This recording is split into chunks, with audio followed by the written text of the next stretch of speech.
ఒక ఫ్యామిలీని చూపించడంతో movie start అవుతుంది. జిన్ అనే వ్యక్తికి సడన్‌గా మెలకువ వస్తుంది.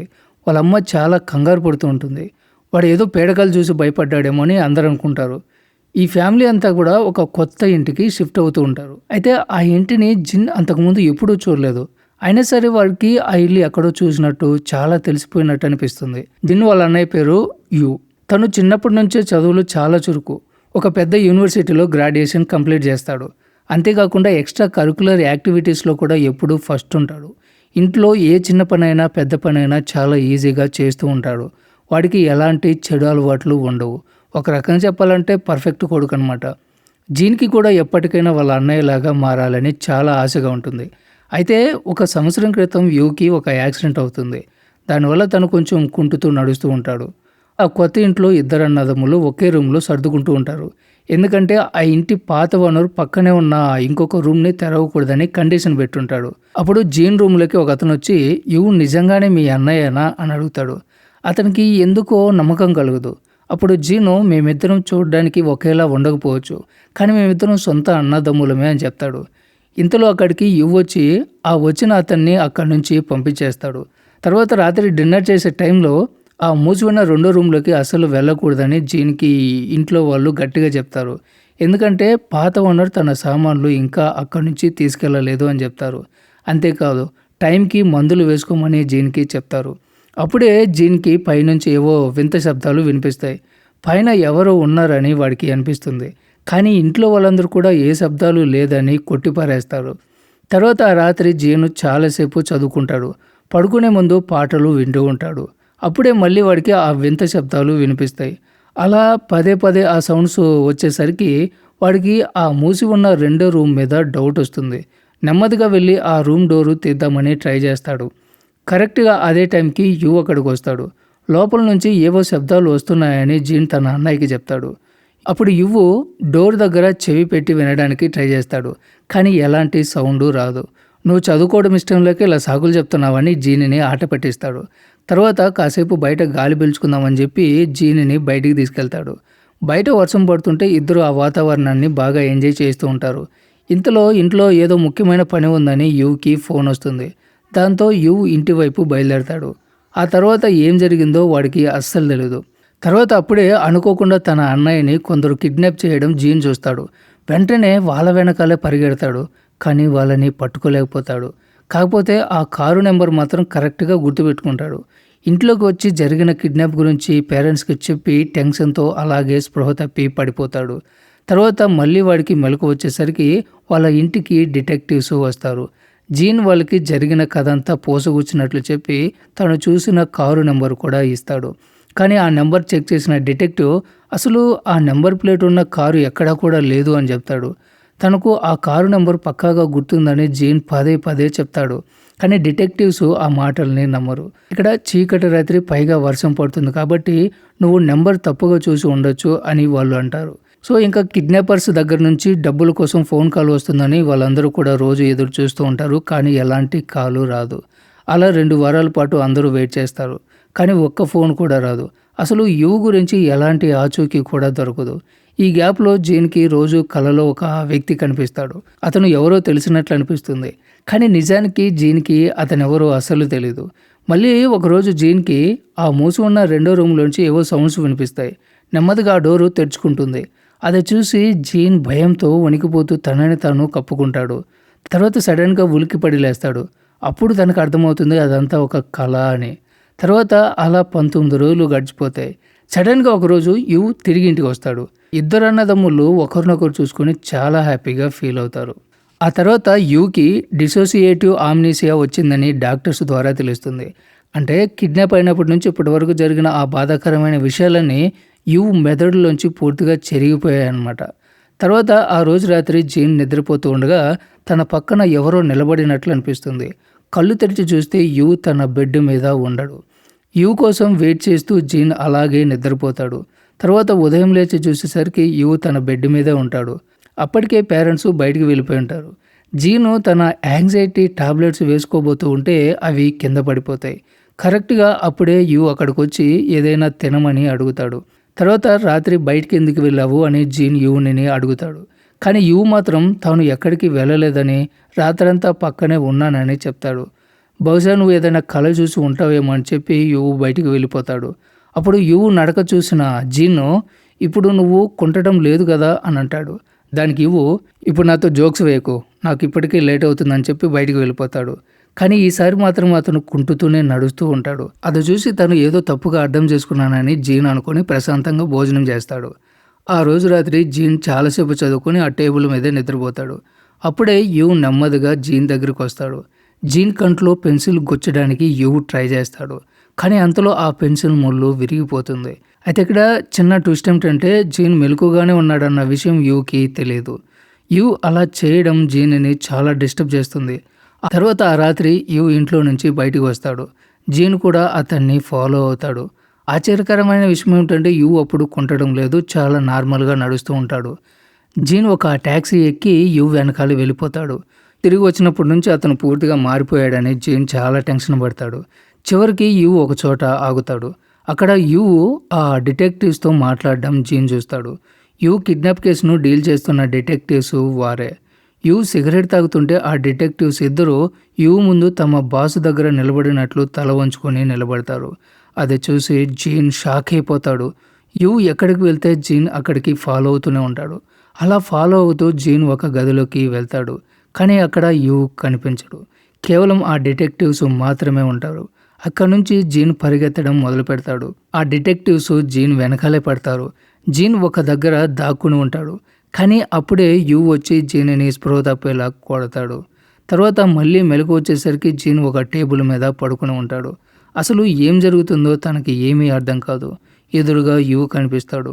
భయంతో జీన్ వెంటనే బాత్రూంలోకి వెళ్ళి గడియ పెట్టుకుంటాడు. తలుపులు తీయమని యు అడుగుతాడు. కానీ జీను, రాత్రి నేను నిన్ను ఫాలో అయ్యాను, నువ్వు ఆ డిటెక్టివ్స్తో మాట్లాడడం నేను చూశాను అని చెప్తాడు. దానికి యు, నువ్వు మళ్ళీ ఏదో కళ చూసి అదే నిజమనుకుంటున్నావు అని అంటాడు. అప్పుడు జీను, నిన్న రాత్రి నువ్వు పెన్సిల్తో ఏం చేయబోయావో నాకు తెలుసు. ఆ పెన్సిల్ నా కంట్లో గుచ్చాలని చూసావు. అసలు నువ్వు నా అన్నయ్యవే కాదు, నా అన్నయ్యని ఏం చేసావని అరుస్తాడు. ఆ తర్వాత జీన్ బాత్రూమ్ నుంచి బయటికి రాగానే యు అతన్ని గట్టిగా పట్టుకుంటాడు. నేను రాత్రి ఎక్కడికి వెళ్ళలేదు. ఆ పెన్సిల్, నువ్వు నన్ను ఫాలో అయిన ట్యాక్సీ, నీకు కనిపించిన మనుషులు ఇవేవి నిజంగా జరగలేదు అని యు చెప్తాడు. నిన్న మెడిసిన్ వేసుకున్నావా లేదా అని యు అడుగుతాడు. నిన్న తన టాబ్లెట్స్ కింద పడిపోతే తను వేసుకోలేదన్న విషయం అప్పుడు జీన్కి గుర్తొస్తుంది. నువ్వు టైంకి మెడిసిన్స్ వేసుకోకపోవడం వల్లే నీకు ఇలాంటి భ్రమలు కలుగుతున్నాయని యుని చెప్తాడు. తన కళ్ళ ముందే జీన్కి టాబ్లెట్స్ ఇచ్చి యు ఇంట్లో నుంచి బయటికి వెళ్ళిపోతాడు. అలా వెళ్తూ ఉన్నప్పుడు అతను కుంటుకుంటూనే నడుస్తూ ఉంటాడు. అప్పుడు టేబుల్ మీద జీన్ చూపు పడుతుంది. అక్కడ పెన్సిల్ ముళ్ళు విరిగిపోయి పడి ఉంటుంది. దీని అర్థం ఏమిటంటే నిన్న రాత్రి జరిగిందంతా కూడా నిజమే, అది ఎలాంటి పీడ కళ కాదు. తర్వాత అప్పుడే అతనికి ఇంకొక విషయం గుర్తొస్తుంది. అసలు తాను ట్యాక్సీ గురించి యుకి చెప్పనే లేదు కదా, మరి యుకి ఆ ట్యాక్సీ విషయం ఎలా తెలిసింది? సో వెంటనే జీన్ వెళ్ళి తన తల్లికి ఈ విషయాలన్నీ చెప్పేస్తాడు. అది విన్న ఆమె చాలా కంగారు పడుతుంది. ఈ రోజు రాత్రి కూడా యు బయటికి వెళ్తే ఈసారి నాన్నను కూడా తన వెంట తీసుకెళ్తానని జీన్ చెప్తాడు. తర్వాత రాత్రి ఎప్పుడవుతుందా అని జీన్ వెయిట్ చేస్తూ ఉంటాడు. అప్పుడే మళ్ళీ ఆ రెండో రూమ్ నుంచి ఏవో సౌండ్స్ వినిపిస్తాయి. ఎప్పుడు వెళ్ళొద్దు అన్న ఆ రూమ్లోకి ఈసారి జీన్ అడుగు పెడతాడు. అక్కడ యు బాడీ ఉరివేసుకుని వేలాడుతూ కనిపిస్తుంది.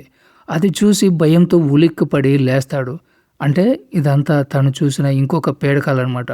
అప్పుడే తల్లి ఎవరో వ్యక్తితో మాట్లాడుతున్న సౌండ్ వినిపిస్తుంది. నెమ్మదిగా వెళ్ళి వింటే జీను తనకు చెప్పిన విషయాలన్నీ ఆమె యుకి చెప్తూ ఉంటుంది. కరెక్ట్గా అదే టైంకి డోర్ దగ్గర ఎవరో ఉన్నారని ఆమెకి డౌట్ వస్తుంది. వెంటనే వెళ్ళి తలుపు తీసి చూస్తుంది. కానీ అప్పటికే జీన్ అక్కడి నుంచి వెళ్ళిపోయి ఉంటాడు. ఆమె ఇల్లంతా జీన్ కోసం వెతుకుతూ ఉంటుంది. అప్పటికే జీన్ పైపులు పట్టుకుని పైకెక్కి తన రూమ్లోకి వెళ్ళిపోయి సైలెంట్గా నిద్రపోతాడు. ఆమె వచ్చి చెక్ చేసేసరికి జీన్ బెడ్ మీద పడుకునే ఉంటాడు. కానీ అతను పూర్తిగా తడిచిపోయి ఉంటాడు. ఆమె అక్కడి నుంచి వెళ్ళిపోతుంది. అసలు తన జీవితంలో ఏం జరుగుతుంది, తన ఫ్యామిలీ ఎందుకు ఇలా వింతగా ప్రవర్తిస్తుందని జీన్ చాలా టెన్షన్ పడిపోతాడు.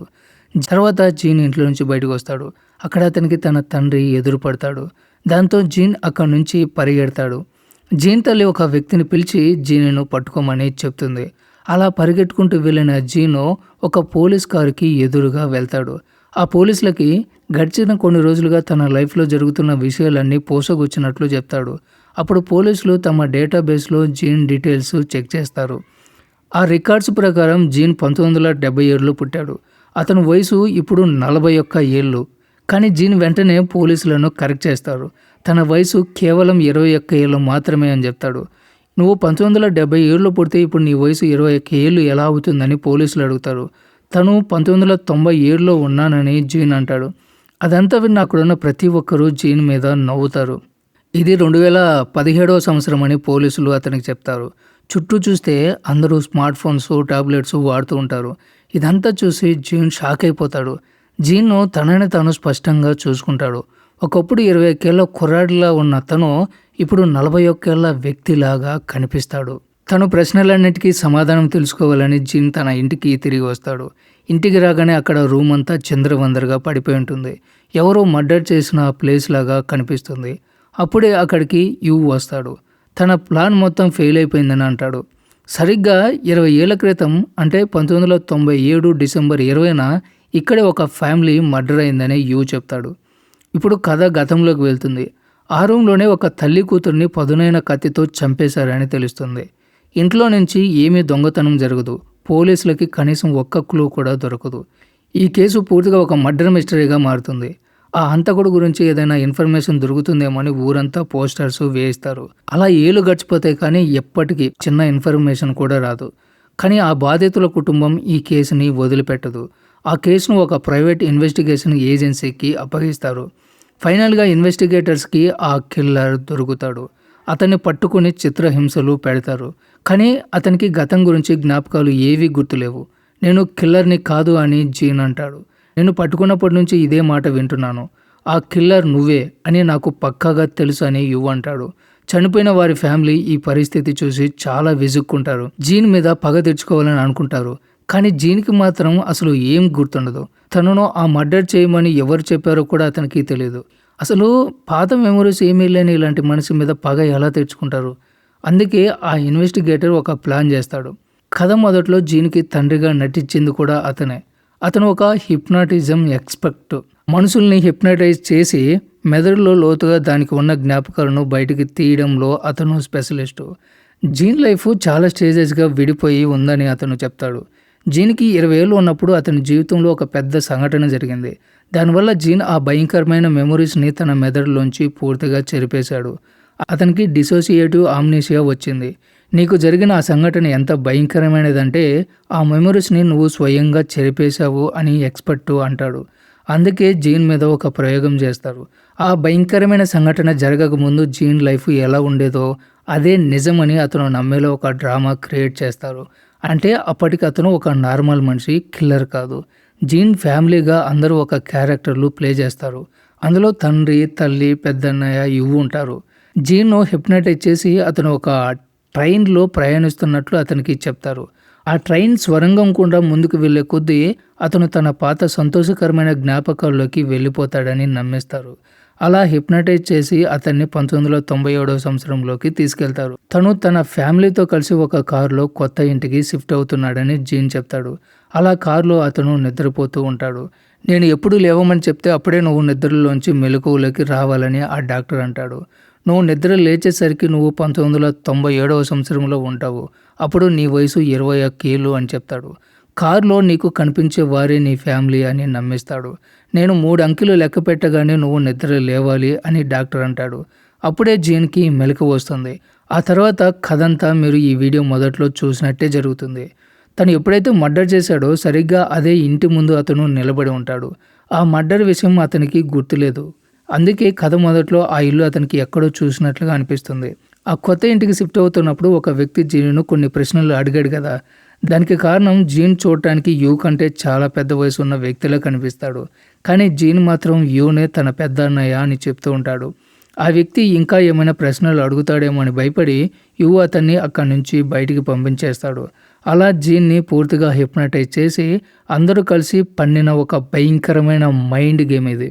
అసలు జీన్కి మొదటిసారి ఆ 2 గదుల్లోంచి శబ్దాలు వినిపించినప్పుడు ఈ డ్రామాలో నటిస్తున్న మిగతా వ్యక్తులంతా ఆ గదిలోనే ఉంటారు. ఆ తర్వాత జీన్ మొదటిసారి ఆ గది తలుపులు తీయడానికి వెళ్ళిన రాత్రి లోపల యు మనుషులు పనిచేస్తూ ఉంటారు. నిజానికి వాళ్ళు ఆ గదిని ఎలా సెట్ చేస్తూ ఉంటారంటే, సరిగ్గా మర్డర్ జరిగిన రోజు ఆ గది ఎలా ఉందో అచ్చం అలాగే డిజైన్ చేస్తూ ఉంటారు. ఎందుకంటే ఆ గదిని ఆ కండిషన్‌లో చూస్తేనే జీన్‌కి పాత జ్ఞాపకాలు తిరిగి వస్తాయని ప్లాను.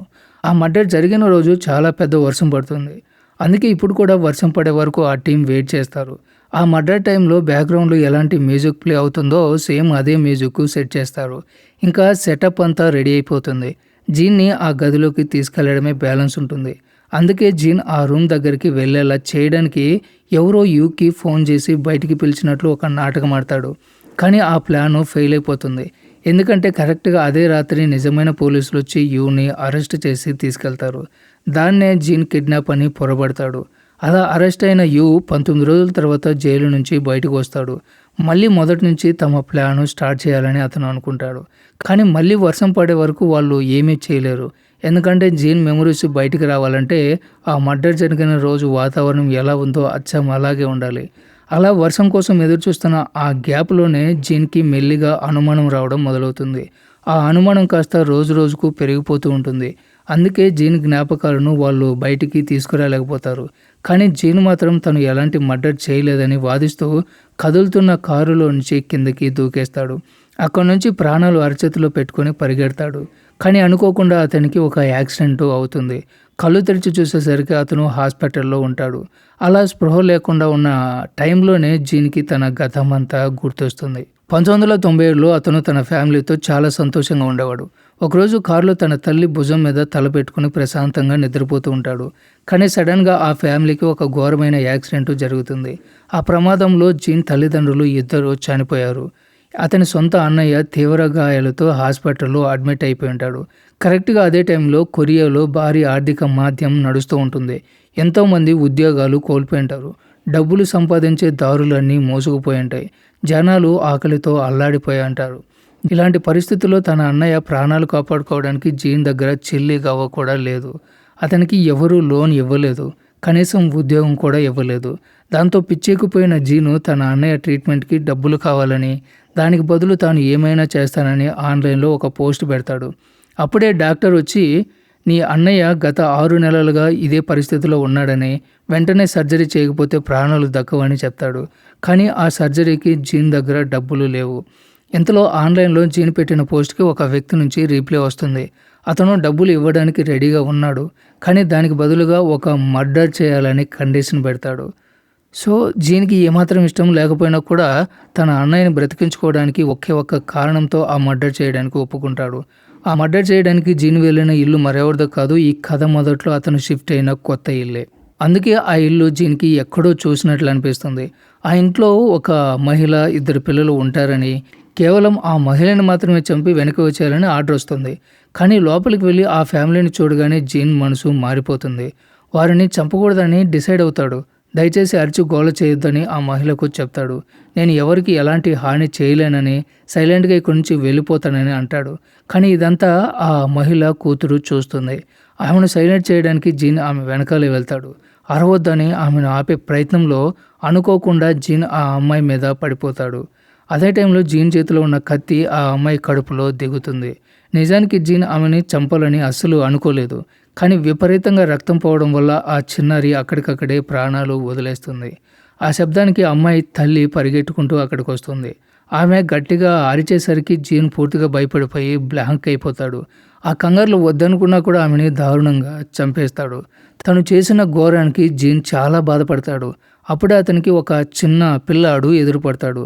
మా అమ్మ ఎక్కడుంది అని జీన్ అడుగుతాడు.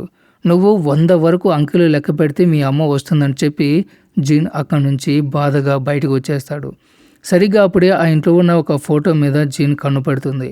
ఆ ఫోటోలో ఉన్న వ్యక్తి మరెవరో కాదు, జీన్ అన్నయ్యగా ట్రీట్మెంట్ చేస్తున్న డాక్టరే. జీన్ అన్నయ్యకు ట్రీట్మెంట్ చేస్తున్న డాక్టరే. అంటే ఆ మర్డర్ చేయమని జీన్‌కి సుపారీ ఇచ్చింది సాక్షాత్తు ఆ డాక్టరే అని అప్పుడు అర్థమవుతుంది. ఆ డాక్టర్ అప్పట్లో తీవ్రమైన అప్పుల ఊబిలో ఉండుంటాడు. తన భార్య చనిపోతే వచ్చే ఇన్సూరెన్స్ డబ్బులతో అప్పులు తీర్చుకోవచ్చని ఇంతటి ఘోరానికి ప్లాన్ చేస్తాడు. కానీ జీన్ చేతిలో ఒకరికి బదులు 2 ప్రాణాలు కోల్పోయారు. కరెక్ట్‌గా అదే టైంలో డాక్టర్‌కి తన కొడుకు నుంచి ఫోన్ వస్తుంది. ఇంట్లో ఏం జరిగిందో డాక్టర్కి మొత్తం అర్థమైపోతుంది. నీ సొంత ఫ్యామిలీకి ఇంతటి అన్యాయం ఎలా చేస్తావని జీన్ ఆ డాక్టర్ని నిలదీస్తాడు. దానికి డాక్టర్, నువ్వు నీ అన్నయ్యను బ్రతికించుకోవడానికి ఈ పని చేసావు, నేను నా పిల్లల భవిష్యత్తు కోసం ఈ పని చేశాను అంటాడు. నువ్వు అంతా నాశనం చేసావు, నా కూతుర్ని చంపేశావు, కాబట్టి ఇంకా నీ అన్నయ్య కూడా బ్రతకడు అని డాక్టర్ అరుస్తాడు. ఆ ఆవేశంలో డాక్టర్ సడన్గా పైనుంచి కిందకి పడిపోతాడు. అతన్ని కాపాడడానికి జీన్ చెయ్యి అందిస్తాడు, కానీ ఆ చెయ్యి జారిపోతుంది. కళ్ళ ముందు జరిగిన ఆ దారుణాలన్నీ జీన్ మెదడు ముందు తీవ్రమైన ప్రభావాన్ని చూపిస్తాయి. ఆ డిప్రెషన్లోకి వెళ్ళిపోయిన జీను పాత జ్ఞాపకాలను శాశ్వతంగా మర్చిపోతాడు. ఇప్పుడు మళ్ళీ సీన్ 2017లోకి వస్తుంది. జీన్ హాస్పిటల్లో బెడ్ మీద పడుకుని ఉంటాడు. అతని పక్కన ఉన్న యువ్వు ఒక పాయిజన్ ఇంజెక్షన్ ఇచ్చి జీన్ని చంపేయాలని చూస్తూ ఉంటాడు. జీను తన తప్పులన్నిటికీ కన్నీళ్లు పెట్టుకుంటూ యువ్కి సారీ చెప్తాడు. యాక్సిడెంట్ వల్ల జీన్కి తన పాత మెమరీ అంతా తిరిగి వచ్చిందని యువ్కి అర్థమైపోతుంది. అసలు ఆ రోజు ఆ మర్డర్ ఎందుకు చేశావు? ఇన్సూరెన్స్ డబ్బుల కోసం చేసావా, లేదా ఇంకేదైనా కారణం ఉందా అని యువ్ అడుగుతాడు. ఒక ట్విస్ట్ ఏమిటంటే, ఆ రోజు జీన్ 100 లెక్క పెట్టమని చెప్పి ప్రాణాలతో వదిలేసిన ఆ చిన్నపిల్లాడు మరెవరో కాదు, ఎదురుగా ఉన్న యువ్నే. ఆ మర్డర్ తర్వాత తన ఫ్యామిలీకి రావాల్సిన డబ్బులన్నీ చుట్టాలు లాగేసుకున్నారని, తనను ఒక అనాథలో రోడ్డు మీద వదిలేశారని యువ్ బాధగా చెప్తాడు.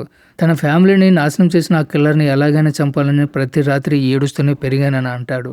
జీను చేతులు జోడించి క్షమించమని వేడుకుంటాడు. అసలు ఆ మర్డర్ చేయమని చెప్పింది మా నానేనా అని యువ్ సూటిగా అడుగుతాడు. కానీ జీన్ మాత్రం ఆ డాక్టర్ గురించి నిజాన్ని దాచేస్తాడు. ఇదంతా కేవలం నా సొంత నిర్ణయమే అని అబద్ధం చెప్తాడు. కానీ జీన్ కావాలనే అబద్ధం చెప్తున్నారని యువ్కి అర్థమైపోతుంది. అంటే ఇన్సూరెన్స్ డబ్బుల కోసం తన సొంత తండ్రే ఈ దారుణానికి ప్లాన్ చేశాడన్న పచ్చి నిజం యువ్కి తెలిసిపోతుంది. ఆ నిజాన్ని తట్టుకోలేక పగ తీర్చుకోవాలనే తన జీవిత లక్ష్యం కూడా అర్థం లేనిదిగా మారిపోవడంతో యువ్ అక్కడి నుంచి సైలెంట్గా వెళ్ళిపోతాడు. ఇంకా జీన్ తాను చేసిన ఆ ఘోరమైన మర్డర్స్ తాలూకు జ్ఞాపకాలను భరించలేక బ్రతకడానికి ఎలాంటి కారణం లేకపోవడంతో ఆ పాయిజన్ ఇంజెక్షన్ని తనకి తానే వేసుకొని ప్రాణాలు తీసుకుంటాడు. మరోవైపు తండ్రి చేసిన మోసాన్ని జీర్ణించుకోలేకపోయిన యువ్ కూడా హాస్పిటల్ బిల్డింగ్ పైనుంచి దూకి సూసైడ్ చేసుకుంటాడు.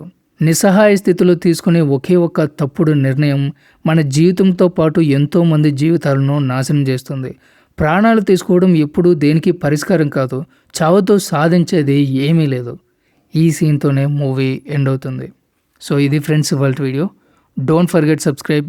Thanks for watching.